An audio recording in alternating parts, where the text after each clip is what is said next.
Hi everyone, how you going? It's Catherine. I'm from Integrated Men's Health. If you haven't worked it out already, and I have an amazing new book coming out in 2 days. You can see how tired I am.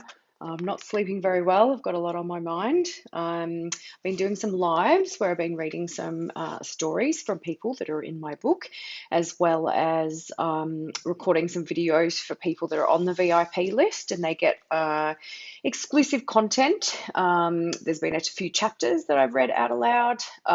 There's been some interviews and some chapters that didn't make it into the book have been shared with those people, and there's competitions and all the things. So if you're not on the VIP list, it's not too late. I'll put it in the comments below, and you can join me. So today I'm going to talk to chapter 15, which is called The Research Doesn't Lie. For those of you don't know, I'm a porn addiction specialist, men's health, mental health, sexual assault, molestation, trauma, mental health, depression, anxiety, all the things, sexual health especially. So I started doing some research back in 2000 and I think it was 2017 or 2018. I started a survey, which is still running to this day and has been collecting data this whole time. And this book isn't just about porn addiction. It's not just about recovering from porn addiction, even though there's a whole lot of stuff in there of teaching men how to do that. This is more my primary audience, I guess, right now is the women. So if you think this isn't for you, trust me, it's for everyone. But the women need to know this stuff because they need to know what I know, and they need to see what I see. And not even practitioners see what I see. So this book has been a very brave tell-all share from me. Obviously, things are anonymous, and I don't go into too many stories about clients, but it's more about the research and what I see and what I hear from men. And for years, I've been called a man hater if I ever bring up the toxic masculinity that goes with this addiction. And so now we have a big fat book that addresses all of it, from the sex trafficking to the pedophilia to sexual violence, the Me Too movement, kids and teens with porn. And so it's chapter 15 is called The Research Doesn't Lie. And I'm going to give you some stats today. I'm just going to also give you a disclaimer because I'm going to read some quotes from men that may be a bit disturbing to people in the language being used. So make sure there's no kids in the room. And this is being recorded, so you can catch it later if you need to tune out now. So back in the 2018, the original results that came through were nearly 97% of men were watching porn regularly. I'll do a whole other video on that, but watching it regularly or once a month or more is considered an addiction. Okay, so I'm happy to say that the stats have come down 10%. So it came back 87% of men now are watching porn, because the survey changes all the time because the stats are coming in. So the guys are doing the work, and it's a massive, the no fat movement is huge, and it's bringing lots of awareness to porn addiction, although it's not the solution. However, the awareness is good. So 87% of men that took the survey are watching porn regularly. 63% of the men surveyed were in some kind of relationship. 83% of porn is viewed online by these men, not kept or saved on a device. Okay, so we're trying to access this information on how they're viewing it so that we can understand how secret this is. But I've never met a man, and I've met lots, who's actually told their partner about the deep, dark depths of their porn watching, even if they don't think it is deep, dark depths. A lot of guys don't think that there is such thing as porn addiction. So, but either way, whoever I've spoken to has not told their partner or any of their mates the detail of how much they're watching, when, and what the content is. Okay, more stats. 52% of men that watch porn have things in place to hide their porn viewing history. 40% of men are watching porn during business hours. 23% of men are watching porn in their car. 45% of men have either recorded themselves having sex or would like to. How accurate this information is, we're relying on people to tell the truth here. 58% of men that watch porn feel guilty at some point for watching it. And 43% of men that watch porn said they wouldn't or couldn't stop if they were asked to by their partner. And I would say that we're also with this information, we're actually relying on their perception and their belief systems and their knowledge of what porn is or what a porn addiction is. So when 43% of men said they couldn't or wouldn't stop, it's almost 100% in terms of being able to stop, because it is a brain addiction, and this is where the women need to know what's going on, and we need to have more compassion for this, and we need to have more open conversations about this, because it is a brain addiction exactly the same as a drug addiction. And so you wouldn't expect a drug addict to just, oh, I'll just quit, put it away, no problem. Okay, so 64% of men that watch porn said they didn't believe or haven't noticed that watching porn regularly can affect their performance in the bedroom, which I find really interesting. That 64% don't understand what this is actually doing to them, or they haven't noticed the results or the symptoms of porn addiction, which makes perfect sense to me, because a lot of the men that come to see me, you'll see in other chapters their stats on erectile dysfunction and stuff, and I think it was like 45% said that they experienced erectile dysfunction at some point, and it's nearly 100% of the guys that come in and see me, but half of them don't actually know that they have it, because they haven't tried to do the work with conscious self-pleasure and breath work and touching themselves without porn, or without a woman, or without looking at boobs and getting that visual stimulation and that brain fix. So when they actually get asked to masturbate properly, they end up finding out that they've got erectile dysfunction. So we are relying on their perception and their knowledge here, which means the data is inaccurate, but this is what they said. Okay, so this is an interesting one, because this is a common thing I get asked on the podcast interviews now, is why men are withdrawing from, sex and from their relationships. 60% of men surveyed said they were unhappy in terms of sex and intimacy. And obviously that means that 40% were happy.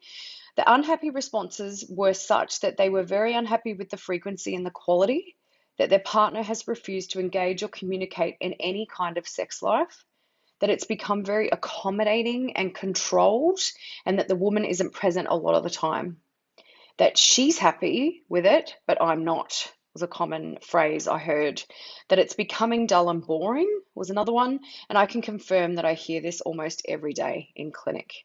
The frequency at which some of the men are having sex in relationships is actually astounding.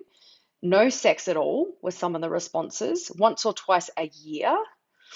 These people are in relationships, right? These aren't the single men.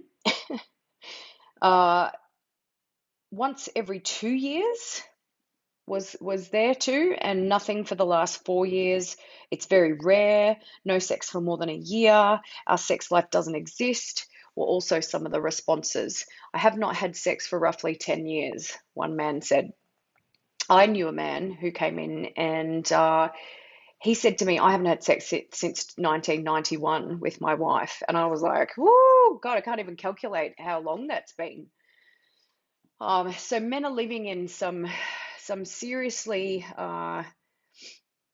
inept relationships when it comes to intimacy. And I come from both sides. You're going to hear both sides right now. You're going to hear the raw and shitty details of what the men are saying about the women in a second. Well, now, actually, I've got some quotes here. I wish she was more my ideal body type. I wish I was more sexually attracted to her. I prefer other body types. Frequency isn't enough for me. She bores me. Our sex life is pathetic, maybe 4 times a year. I hate almost every aspect of our sex life. My wife is aware I hate it, but has no interest in sex. My sex life is boring and not enough. I need more every day and every night.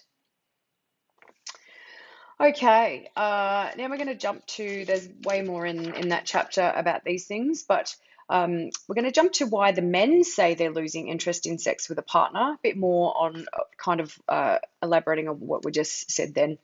It takes a lot to get ready, and then she manages to orgasm and wants to stop. Other times she becomes insecure about me seeing her from different angles and won't relax and let that go. Infidelity, physical changes like age and cancer. These are answers and quotes, by the way. She gained weight and become unhealthy, also engaged in off-putting behavior. The novelty of her body wore off, or I just wasn't physically attracted to her enough. She's just one body type. Lack of attraction, desire. She put on weight. The sex became the same every time, and connection was not there. She was intellectually dull. Smart women are the sexiest. Body over odor is one reason. Just a sense of same old, and the sex gets boring quickly. Had one partner and she was very exciting, and the sex was constantly evolving. A taste for the exotic and dangerous kind of sex, dogging, swinging type of stuff. I wasn't aroused. She became boring to me because she was no longer attractive to me or because we'd had a fight. Loss of attraction. It was unpleasant. I didn't like her anymore. She's less curious than I and doesn't need it as much. No matter how much coaching I give, she still doesn't understand how to flirt with me. Her lack of interest is a turn-off. Arousal arouses me. She wasn't interested in doing anything kinky. She didn't turn me on. She felt boring. Sex felt boring with her. Her vagina smelt horrible. Because I found it hard to come when I'm with the same person for an extended period. I literally have to think of something else sexual to come because I find jerking off better now. They were all different men. That wasn't the same man, by the way. So, we have a problem. We have a massive problem. And men come in with their stories thinking they're the only ones that are experiencing this, and that's not correct at all. It's nearly every single guy with the same story over and over. The lack of communication, the women are shutting down sexually, the men aren't stepping up in their relationships, they're watching porn, there's other addictions. It's just a mess out there. Just going to read this to you. The women need to know what's going on, and the women also need to step up and communicate and start asking questions. There's so much fear here. There are very few healthy, open, honest, loving relationships out there. Trust me. Men would rather cheat than face a conversation around a lack of sex. Women would rather hire a private investigator to follow their husband than to start a conversation around porn and cheating. Men would rather have 3 affairs at once, as well as sex workers and massage parlors, and run themselves into the ground with work and stress than have a conversation with their wife to civilly separate and co-parent. Those are examples of clients, okay? I have woven my clients' stories into my book in that fashion. What I just read there is how I tell you about my clients, how I tell you about what I hear.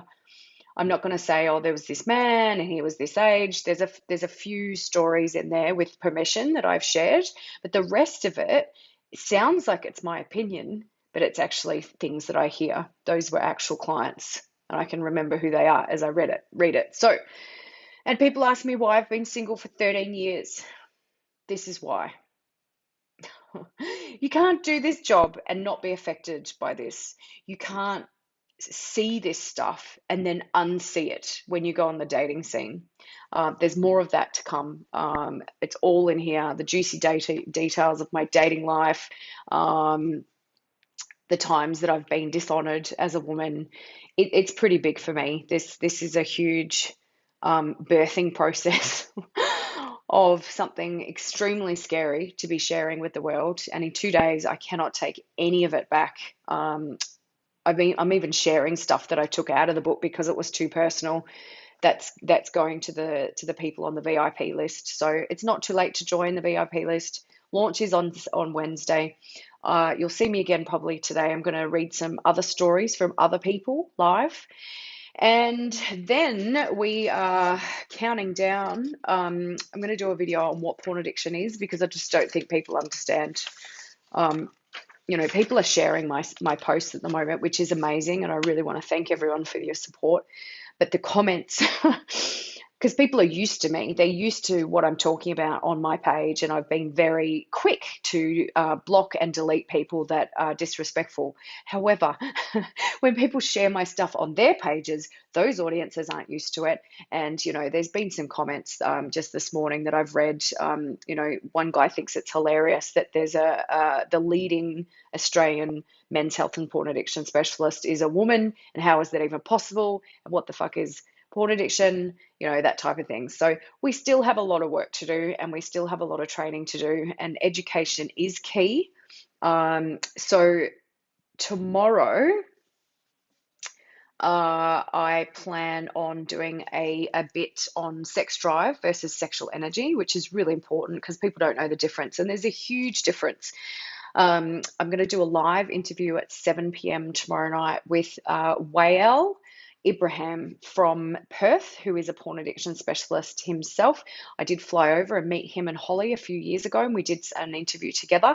So he's going to interview me on his page live, which is amazing, and he has a really strong Muslim following. And what else? Then Wednesday, we go live at 9. My book is available for 99 cents for 48 hours because we need to capture the UK and Canada and the USA. The reason why we go 99 cents for 48 hours is to get as many sales as possible. 2 reasons. One, I want everyone to read the book and get the tools and see what this is about. And a lot of people buy ebooks and they don't read them, and that's okay. If you want to buy the paperback, great, but can you buy the ebook as well, please? Because that counts towards the sales, which means I get to go bestseller on Amazon, and I'm aiming for a really high goal with that. I don't want to just be bestseller on a couple of sub categories. I'm a leader in my field, and I need a badge to prove it. I already know that, but I need a nice little badge on the front of here saying Amazon bestseller, and not in like a measly little subcategory that means nothing and everyone knows that. So live at 9, you'll see my links everywhere. Everyone on the VIP list has been receiving emails at 11:11, if you haven't noticed, every single day for the last 3 days, and that will continue until launch. People are itching to buy this and keep messaging me saying, I can't find it, the link's not working. And I'm like, there isn't a link yet. You can buy a pre-release signed copy, which is a limited edition. There's only 20 of them. But we have I think it's about 5 that are left today. So if you'd like that, I'll put the link in the comments as well. But you won't get that until in October. So please buy the ebook on Wednesday. I'm going to do some more reading on live on Tuesday. I'm going to read chapter 2, which is called The Heart Asks Pleasure First, which is all about me. It's all about how I feel about this and how I feel from a heart space angle, I guess. And it's got, a poem that I wrote when I was young, and all of the stuff about me playing piano and what sex means to me and what connection means to me. I'm going to read that on a live, which is a bit scary. I have an interview hooked up on the launch day with my fellow book writing amazing friend Justin Lodge. In the time that I've written one book, although it is, a monster book, he's written 3.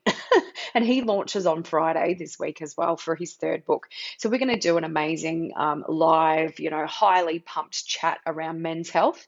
His book is around divorce and men. His other ones were on anger and also rescuing people. So he's going to do an interview with me, and he's written the foreword for my book, which is amazing, and his support is great. So we're going to do that together. You're going to get some other excerpts from the other chapters, and you're going to get lots of quotes and lots of stories from other people, because I think those are really important that people understand. I might even do a virtual book signing if I can get my shit together. And we want some Amazon reviews, people. So please, if you're going to buy, thank you. Thanks for watching. Just seeing the comments now. On Thursday, the sale still goes on, and I will be talking to erectile dysfunction and giving you lots of information on that, because I think it's really important that men may not think that they have a porn addiction. They may not understand what porn addiction is, but erectile dysfunction is the number 1 symptom of porn addiction, and it affects nearly 100% of the men that I see, and I've seen over 4,000 in person. I've spoken to over 25,000 men in total, which is pretty amazing. When I worked that out, I was like, wow. So you might not think I have a penis, and that I don't know, how can I possibly know about men? But when you study this full time, when you research this, when you become the expert in this field, it's like going to a gynecologist and questioning why he's a man. So anyway, I'll see you all soon. I'm going to do some more today. So thank you for watching. And if you have any questions, let me know. If you want to, if there's anything you want me to tell you about the book or divulge about the book, there's some pretty heavy stuff in there. And, you won't be able to put it down. And you may be triggered. So thanks for watching today. I'll see you soon.